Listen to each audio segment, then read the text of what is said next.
Welcome to the ADHD Women's Wellbeing Podcast. I'm Kate Moore-Youssef, and I'm a wellbeing and lifestyle coach, EFT practitioner, mum to 4 kids, and passionate about helping more women to understand and accept their amazing ADHD brains. After speaking to many women just like me, and probably you, I know there is a need for more health and lifestyle support for women newly diagnosed with ADHD. In these conversations, you'll learn from insightful guests, hear new findings, and discover powerful perspectives and lifestyle tools to enable you to live your most fulfilled, calm, and purposeful life wherever you are on your ADHD journey. Here's today's episode.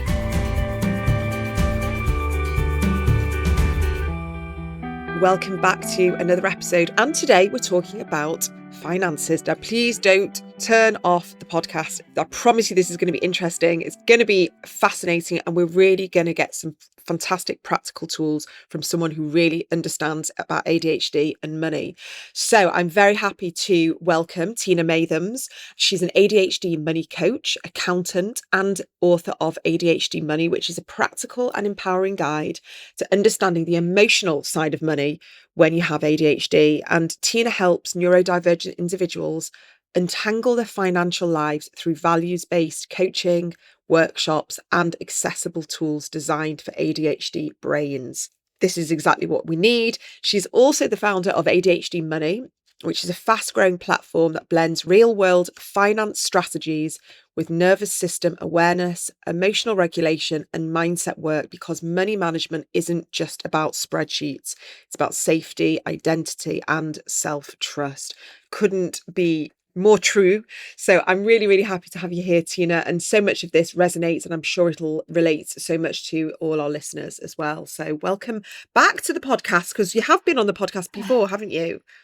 I have. Thank you so much. It has been a while though, so it's good to chat to you again. Yeah, absolutely. And maybe we will link to the original episode in the show notes so people can go back and listen to that, because it was a good few years ago now, and obviously lots has changed, but you're still doing what you're doing, which is incredibly helpful for the neurodivergent community. So, I mean, let's just start a little bit sort of backwards. What drove you, I guess, from working in this community for quite a long time, obviously understanding yourself and what you need with regards to finances, has led you to write this book? And maybe you can tell us a little bit more about the book. The book was something that was just really needed in this community. I mean, now that we're talking, there are a few books geared towards neurodivergence and ADHD, which is great. The fact that there's more coming out, because if you look on any bookshelf or even on Amazon, website, whatever, 99% of books are geared towards neurotypical brains and neurotypical information. There's not really a whole lot out there that understand how money is for neurodivergent people, especially people with ADHD. So that was the motivation to start getting some information out there on bookshelves. Not everyone's on social media either. Not everyone likes to digest content in that way. So just having another medium for people to look at. And it was really important to me as well that it was designed for an ADHD brain as well. The last thing I wanted was just a bunch of words on a page. So there's color and there's worksheets and really easy to digest information, short sentences, really punchy little quotes and things like that, that really just help to engage an ADHD brain as well. Yeah, absolutely. And I love the fact that you brought in the concept of the nervous system and the regulation, and understanding that it's not just money and finances and dry. This is about feeling safe. This is about feeling understood. This is about understanding our brains so we can finally lean into how we understand and we process things. And money is such a huge part of our life. Perhaps you can give us a little bit of an indication of how is the nervous system connected to money, especially with ADHD? Yeah, so with ADHD, we because we've spent our whole lives, as you would know, having a lot of negative information towards ourselves, especially if, especially as women as well, a lot of us have spent our whole lives undiagnosed. So we tend to have really heightened nervous systems, not only just around money, but a lot of other things, a lot of other aspects in our life as well. Just because we haven't known, why we feel different and why we do things differently, why we process things differently. And money is one of those subjects where there can be a lot of different emotions as well. So people tend to feel, a lot of guilt around money, a lot of shame, a lot of judgment because they don't know how to handle finances. And all of that affects our nervous system. We tend to have really heightened nervous systems. That's why if you ever feel like you need to look at your bank account and you really don't want to, and you get those sensations in your body, just being aware of things like that, which is, what a lot of typical finance books just don't go into because they don't need to think about that before they look at their bank account or something like that. So it was really important to me to have information out there like that. And you're exactly right. Finance isn't just about the dry money, looking at our bank account and how much money is in there and savings and things like that. A lot of it is to do with our emotions around money, our nervous system, regulating our nervous system. And one of the really interesting things that I found before the concept of this book even was a thing was when I used to work with one on one. I don't work with people one on one anymore, but when I used to, I found a really interesting trend with my clients. And that was that they knew how to handle their money. It was just other things that was kind of blinding them from that. So it was that I feel really unsafe around money or I don't trust myself with money. Once we started to clear those blocks, it was actually really amazing the types of things that people could do with their money, finally understand their money, finally, understanding how to work with their money. It was because we just had to clear those blocks that actually had nothing to do with the physical money in their bank account. Yeah. I think what's really interesting is that I think so much of it is like belief work as well, isn't it? Of what we've believed is true through like family conditioning, society, how we've seen our parents behave with money and talk about money. And it can feel very unsafe to have a different money belief to what we've grown up with, whether it's to do with debt or it's to do with credit cards or it's to do with charging our worth and all this stuff. No one teaches us this. Like we have to learn on the job. And I do think that some people are more kind of able to absorb it all, like it doesn't scare them as much. And obviously, without generalizing too much, neurodivergent brains are all different and very unique. But I wonder what it is that you notice with ADHD that where we struggle. I know that there's impulsivity. I know that there's probably an overriding other co-occurring trait, maybe dyscalculia. What other kind of parts of our brain is blocking us from being able to understand money as maybe neurotypicals do? A lot of it is to do with not understanding how our brain works. And I'll kind of give you a bit of an example to illustrate what I mean there. So you're exactly right with impulsive spending, right? So being impulsive, whether no matter what presentation of ADHD you have, generally there's going to be an element of impulsivity there. It's one of the criteria of having ADHD. However, with typical finance talk, we're told that being impulsive with money is really bad. We shouldn't impulsively spend. We shouldn't be impulsive with money. We should, stop and think about before we do things with money. That's actually really hard for us because of that impulsivity. That's just really innate to us. So we tend to have this story about ourselves. I'm really bad with money because I can't stop spending. I'm really bad with money because I impulsively spend. And then, we create that story and it becomes what's true for us. So then when we have that conditioning, and some of us have had that conditioning for, 20, 30, 40 years of our lives, it becomes very hard to start to unravel that and unwrap that and start to have new beliefs. And I go through this in the book, you absolutely can create new beliefs, but it takes that work, it takes that deconditioning, it takes that work to, start believing those new beliefs rather than, carrying the judgment and the shame and the guilt just because that's what you've been told your whole life. Yeah, absolutely. I think there's so much of that is true. And then there's also the neurobiological perspective of the way our brains are wired differently. And I'm going through a brain health coaching qualification at the moment with Dr. Daniel Amen in America. And we're understanding how It shows up in brain scans, the prefrontal cortex with regards to sort of impulsivity or decision making, or the amygdala or the limbic system. And so much of that is connected to understanding money and finances and breaking things down and processing and how we see things or how we problem solve. So much, like you say, shame has been put on us. And actually, when we get that understanding of our ADHD, yes, there's all the other stuff, but actually from a physiological perspective, we are working differently with different brains, and that gives us quite a lot of self-compassion, and then we can make different choices, or we can learn to nurture ourselves in different ways. But also, I'm interested to know, I guess, how we can rewire our brains. So, okay, for example, personal kind of, opening, whatever you want to call it, is I really am very physically repulsed by an Excel spreadsheet. And I really struggle with that. And my poor accountant, he's really had to be very patient with me. People on my team, I'm just like, I can't work with Excel spreadsheets. It's just, I see everything moving around, and I struggle.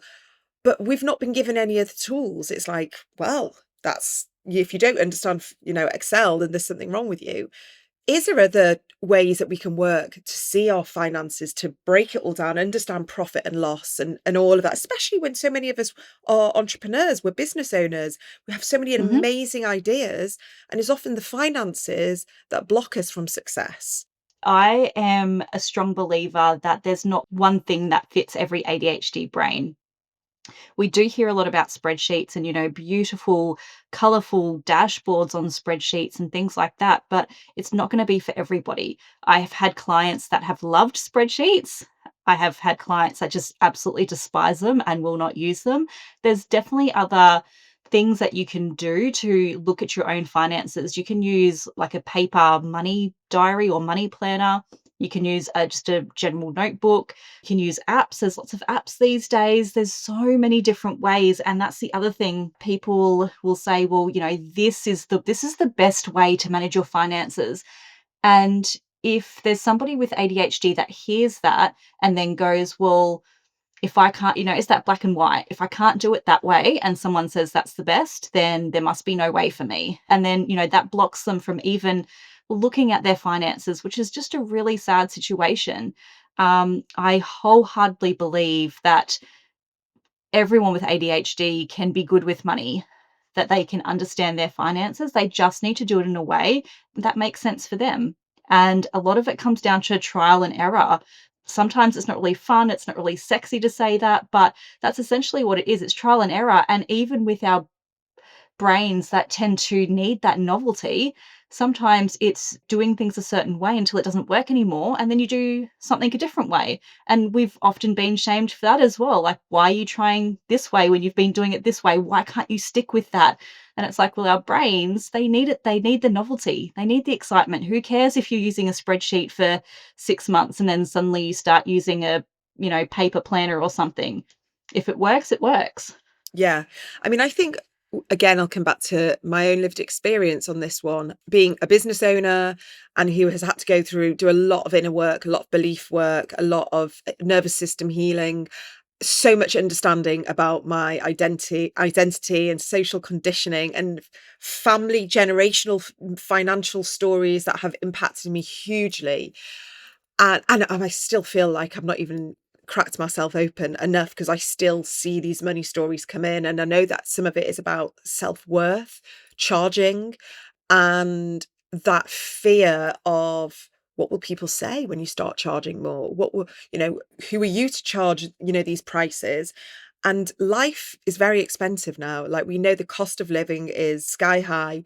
It's a struggle for so many people. And then I kind of see my finances very top line. So I know some people are very detail, whereas I kind of see my ingoings and outgoings in hundreds, or do you know what I mean? Tens. So I kind of have an idea, but I don't know my specifics. Is that something that should be embraced, or is that something that I should change? I think there's so much. What should it be like? Like, what should it look like? What, are you a responsible business owner if you don't know your finances? Can you break that down a little bit? Yeah, look, as an accountant, I do believe that business owners should somewhat at least know their finances. I'm not under any illusion that the average business owner, and what I mean by average business owner, I just mean someone who, isn't into finances, isn't an accountant or anything like that. I'm not under any illusion that they're going to be all over their finances, like tracking it to the dollar every single day. Like that's something that we do. That's something that we enjoy, but not everyone's going to enjoy that. And I think there is something that needs to be embraced there where as long as you have some intimate understanding, so yes, you may not need to track the dollar. That might come down to, if you're really struggling with your finances, if you really were struggling to pay yourself or pay your, expenses or something like that, you might need to drill down a little bit deeper. But if you are someone who, you're paying yourself, you know you've got money for your expenses there, loan repayments, whatever it is, I don't really think it needs to be that granular, especially if that's going to, I guess, stress you out as well, because we also don't want to get to the point where we're stressing ourselves out so much that then it's turning us off looking at our finances and having that understanding too. So I think that, yeah, as long as you've got some understanding of your incomings and outgoings, your financial position, and you're comfortable with that, that's why accountants exist. We can, help you with that, and we can help you with your storytelling, with your financials and things like that. You just need to know enough to make important decisions. And Mm. then you can always outsource the rest to your accountant to help you understand that little bit more without you being too granular in it. Yeah. And if someone's listening now and they are working with a very neurotypical accountant or bookkeeper, what accommodations or help or support could they ask their accountant? If they can turn around and say, listen, I'm ADHD, I've got a neurodivergent brain, numbers just, don't come easily to me. What can they start asking for if they don't want to change their accountant? A little education never goes astray. So if someone's accountant really doesn't understand, what that means, what having ADHD means, what having ADHD in relation to money means, just educating them. So like, hey, I really don't understand what's on my financials. Maybe if there's some dyscalculia there or something like that, could we have a meeting so we can just run through what this all means? Or, I've had people in the past, even though I'm not a neurotypical accountant, but I've had people in the past request their financials in color. So, like green for positive numbers, red for negative numbers, or something like that to make it sort of stand out a little bit more. And yeah, patience as well. So with my own business, one of the biggest things I heard was that people's previous accountant just didn't have the patience for them, didn't have the patience to, explain all of this. So I think there's just a few accommodations there that, people could start asking for. Yeah, absolutely. And because there is so much shame there, especially when if you've navigated debt for a long time and you've got yourself into a pickle with maybe some direct debits you've not cancelled, you've forgotten about certain things, even like tax stuff, if there's things that you've missed, so much ingrained shame around finances, which really does impact our self belief and our self worth and self esteem, especially when so many of us have amazing business ideas and love what we Mhm. do. We're passionate about what we do. And I hear this all the time, and I wish it wasn't so that they are running businesses they love and doing what they love and what they enjoy, but it's the money and it's the finances that block them from success. And it's like, right, how can we carry this on where we're still working to our to our energy, to what we enjoy, our passion, our creativity, and our interest, and helping other people, but how can we do that and be profitable? And that I often hear is the issue, is that it's never both, because we struggle, or we are ashamed to ask the questions, or we think it's so obvious, how embarrassing that I've got to ask this question. And I Yeah. had to go through that with my accountant, and thankfully he was really patient and I was really open, because he knows what my business is. So it was like kind of like day one, just so you know who you're dealing with. Have you got a cup of coffee in front of you? Because we're going to be here for a while. And actually, sometimes he communicates over on WhatsApp with me because he knows that I miss emails. If I see an email that says accounts needed or set statements, my brain just goes, that's like, I'll deal with that another day. Tax, form, fill that in. It's kind of like, blah, blah, blah. I don't actually read it. So it is really important, isn't it, that we get this support because we have so much to contribute to the world. And I hate to see so much potential missed and lost because of something that can be healed and can be helped. Hi everyone, just a little interruption to today's podcast to let you know that More Yourself, my brand new community membership space for late diagnosed ADHD women, is now officially open. You've probably heard me talking about it a lot and posting about it, and I'm absolutely delighted to say that we have had so many amazing members join. We have workshops already booked in for the next 3 or 4 months, and we are just getting to know each other. So if you fancy coming and connecting with like-minded women and learning more, evolving more, developing more, creating more awareness around your ADHD and how it's shown up, but most importantly, stepping into a new chapter with this better awareness of ADHD and how you want to live and thrive alongside your ADHD. More Yourself is that place to come and unmask, be yourself, be more authentic, and lean into what actually works for you. So all the details are on my show notes. Come and say hello. We are absolutely loving getting to know each other. And on the 30th of September, we're going to have our first workshop, and it's going to be all about a 10-year visioning plan where we have awareness of our ADHD and where we want to go to over the next decade of our lives. I'm really, really excited. It's very powerful stuff. So if this is for you, all the information is on my website, which is adhdwomenswellbeing.co.uk, alongside lots of information about my book, my programs, and obviously now the community space. I really hope to see you there. Can you give us like some examples maybe, or some ideas of someone's listening and going, yes, this is me, but how do I get over that block, that hurdle? So, a little bit of what you alluded to earlier is having self compassion. Self compassion goes such a long way. And it's that acknowledgement and self compassion can be those first steps to overcoming those blocks. You can do things within yourself. So you can do some journaling around your blocks as well. Money story, which I go into my book as well. Those beliefs, and, they're so ingrained since childhood and how we were brought up and things like that. Understanding your money story can also help you unblock those things. But outside of ourselves, we can outsource these things as well. So you're exactly right. Business owners want to do what they are good at, what they want to do, especially ADHD business owners. We want to only do our specialty or our zone of genius. There's absolutely nothing wrong with outsourcing stuff. I've had clients that will have myself and a VA, and it was actually the VA that I communicated most with because the business owner's like, I don't understand any of this. I don't really want to know. So, when I needed receipts or something like that, straight to the VA. Business owner would give the VA all the stuff. And, I would speak with the business owner about the stuff that was a little bit more interesting rather than, hey, can I have this receipt? So there's absolutely nothing wrong. There's no shame with outsourcing that stuff as well. I don't know about other people listening or about yourself, but I know when I started my business, I had this ego thing of like, oh, I want to do it all myself because I should be able to do it all myself.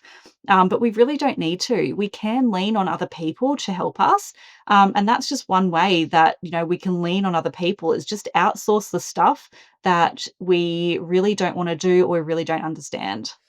Yeah, I think that should just be normalized, shouldn't it? That Mm. conversation. I remember listening to a podcast with Richard Branson, and he said, because he's so severely dyslexic, that yes, obviously he's an entrepreneur and he's a business owner, he's got all these amazing ideas, but he couldn't understand his finances. And he just said, that was my accountant. And yes, I sat and we had a layman's conversation and I understood it, all the top line stuff, but the intricacies and the details, I hope for his sake it served him well and he wasn't sort of, there wasn't any issues there. But I guess it's like trying to surround yourself with trusted people, like people you can trust and who you can bring in, and we can have these meetings and have these open conversations to say, I can do this, I feel really comfortable doing this and I understand this, but if you can help me do this, like, can you help me download my statements, and can you help me understand my profit and loss and all of this. My husband's really good at this. Like, he's just one of those people that just understands money, gets money. He doesn't really have any money blocks or beliefs or anything like that. So I say to him, just speak to me like I am, like you're teaching me about money for the very first time. Like, help me understand what I need to do with this tax invoice or this, bill, and just break it down for me. And I'm like, oh, is that it? In my head, I've created a whole big story that money is so beyond my comprehension. It's almost like a person of that money has a PhD in Yeah. biochemical engineering. Yeah. It's kind of like I've personified money. And this is Mhm. only because I've done like quite a bit of money work, and clearly I need to do more. And I've put it on such a high pedestal, whereas I am probably the very lowest bar, but lowest end of the chain. But I think the more work I do in this area and the more I value my contribution and I value my worth, I know about my energy and my time and what I teach a lot of people. I understand about my nervous system, and I understand it's such an important conversation to have because it is about our self-worth, isn't it? And what we should be charging and how we can start living more abundantly, and we can start seeing wealth not as a detrimental or something that we should be ashamed of or something that we're not deserving of, all of that. And there's been so much negative connotation towards wealth, and Oh, yes. yeah, Yeah. maybe you want to Yeah. unpick a little bit of that. Yeah, absolutely. I completely agree with you. And again, it's people's conditioning and people's projections. If there's someone who has a really negative mindset around money, who thinks that, money's the root of all evil, money is just it's neutral. People put the emotion into it because of beliefs, of past trauma, of the way they were brought up, and then they have this story and then they project that onto other people, and that's why we have this society, obviously not everyone, but a large portion of people that think that really wealthy people are evil, or money's evil, money only does bad things. If you've got a lot of money, well, you must be a bad person. And it really isn't like that at all. I would love to see a society where these conversations are just out in the open, and we can have open and honest conversations with money just being a neutral resource, because that's all it is. And we take the emotion out of it and we just talk about money as a tool, because money's a tool. It's meant to help us in our lives. We tell money what to do rather than money telling us what to do. And I think the more that we can bring that out in society and ourselves, honestly, the better will be, our money mindset will be better. We'll be able to charge what we're worth. And I just think it will just be a much better place if we could just not have this whole, money is evil and all these emotions and wealthy people are evil and all this kind of stuff. Yeah, I think that's so powerful. And when you say like money is neutral, people might be listening to this for the first time and never see money as anything like that. Like, that conditioning would have been, like, other people have money, we don't have money, and we want more money in the system in good hands. We don't want the powerful men not doing good and pumping money into more war and negative things. We want, as a feminist, I'm going to say, we want more women to be business owners and doing good things and making money and creating abundant lifestyles and teaching and modeling to their daughters and their children that, like you say, it's an energy, and it's how what we imprint on the money, and then we can put it out and give it to charity. We can mentor people, we can invest in amazing projects, we can grow our communities, we can grow our teams, we can pay people, we can experience life, go around the world and seeing what this amazing world has got to offer. We can invest our money into experiences and helping other people grow their money mindset. So it is 100% a mindset energy shift, isn't it? It's the nervous system work is kind of, I see it as like it's a vessel that we have to keep opening and opening, and it's gentle, and it's like breath work, breathing in and going, okay, how would that feel if I charge that? And our nervous system might say, that's not safe, no one's going to pay that, you're not worthy. and we edge and we edge and we edge. And I'm doing all this work as we speak. And I know it works because the version of me, probably last time we spoke, which was probably about 2.5 years ago, 2 years ago, is a different version. And maybe I hope, the version of me in another 2 years, with regards to money will be different. Tell me a little bit about how you work. I know you said that you don't see one-to-ones anymore. What kind of Mhm. platform do you have now? Yeah, so most of my work these days is on social media or through this book. Every now and then I do workshops as well as I can, but the more people I can help, the better, which is why I stopped doing one-to-ones because, the energy and the resources, if I can get that out to more people, to me that's better. So yeah, you'll find me mostly in my book or on social media. Amazing. And I think, these resources are vital. I'm really excited for this book to get out into the hands of lots of people because we need more neurodivergent people succeeding and thriving. I think we both work in slightly different areas. Obviously, mine's women's well-being, but I do so much work around nervous system. And a huge part of my joy is helping more women fulfill their potential, helping more women find that joy and that creativity and that spark for, in life, especially after they've lived so long, not understanding themselves, not knowing how their brain works, living in ways that they feel in sort of in fight or flight mode, in stress mode, and inviting more women to step into their truth and their authenticity. And often that comes with a career change. Often that comes with them saying, I don't want to do this anymore, but I still want to make money and I still want to be doing well in life. So I think we definitely cross over. But this has been a pleasure. And I'm aware that it's like crazy o'clock in Australia for you. Yeah. I salute you for doing one of these podcasts in the evening because I'm definitely can't articulate myself in the evening. Um, but just direct people to where people, if they want to find you, they want to follow you on social media, where should they go? The best place to go is my Instagram, which is at the ADHD accountant, because from there you'll be able to find everything else. I've got my link in bio, and that will basically direct you to anywhere that you want to go.